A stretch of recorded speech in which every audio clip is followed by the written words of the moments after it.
In the heart of West Africa, where the sun shone brightly and the trees whispered ancient secrets, lived a clever and cunning spider named Anansi.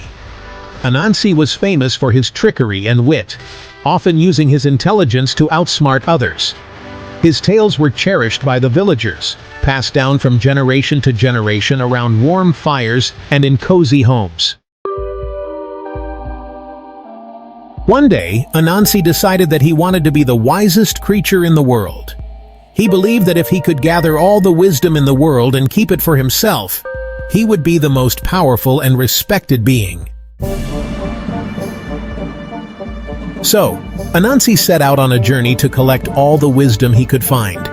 Anansi traveled far and wide, visiting different villages and learning from the elders, the wise men, and the women who held the secrets of the earth. He listened to their stories, their teachings, and their advice, and he carefully stored all this wisdom in a large, beautifully decorated clay pot. The pot was heavy and cumbersome, adorned with symbols and patterns that told stories of its own, but Anansi was determined to fill it with every bit of wisdom he could gather. As the pot grew heavier, Anansi realized that he needed to find a safe place to hide it. He didn't want anyone else to discover his treasure trove of wisdom. After much thought, he decided to hide the pot at the top of a tall, ancient tree in the heart of the forest. The tree's branches reached towards the sky, and its roots dug deep into the earth, making it the perfect hiding spot. Anansi tied the pot to his belly with a strong rope and began to climb the tree. However, the pot was so large and heavy that it made climbing difficult. Anansi struggled and slipped, unable to make much progress. As he was climbing, his young son Nintakuma happened to pass by and saw his father struggling. "Father," Nintakuma called out, his eyes wide with curiosity, "why don't you tie the pot to your back instead of your belly? It will be easier to climb that way." Anansi paused and considered his son's advice. He realized that Nintakuma was right. Feeling a bit embarrassed that he hadn't thought of it himself, Anansi untied the pot from his belly and secured it to his back. With the pot on his back, he found it much easier to climb the tree.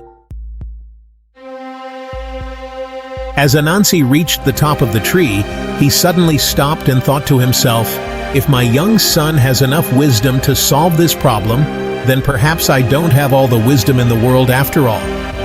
This realization made Anansi angry and frustrated.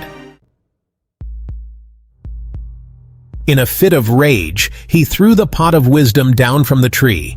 The pot shattered into pieces as it hit the ground, and all the wisdom inside it was scattered to the four corners of the earth.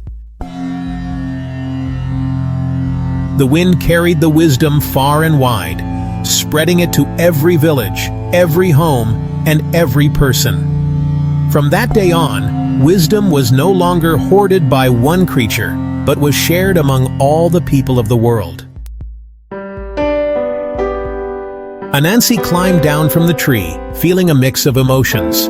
He was disappointed that he had lost his treasure, but he also realized that wisdom was meant to be shared, not hoarded. He returned to his village and continued to share his stories and his wit with the people, knowing that true wisdom comes from sharing and learning from one another.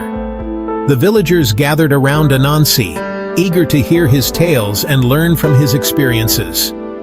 They marveled at the intricate patterns on the broken pieces of the pot, each symbol representing a piece of wisdom now scattered across the land. Anansi's son, Nintakuma, stood proudly by his father's side, knowing that he had played a part in spreading wisdom to all.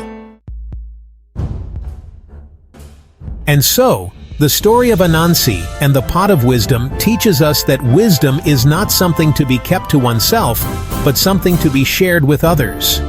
It reminds us that even the cleverest among us can learn from others, and that true wisdom comes from the collective knowledge and experiences of all people.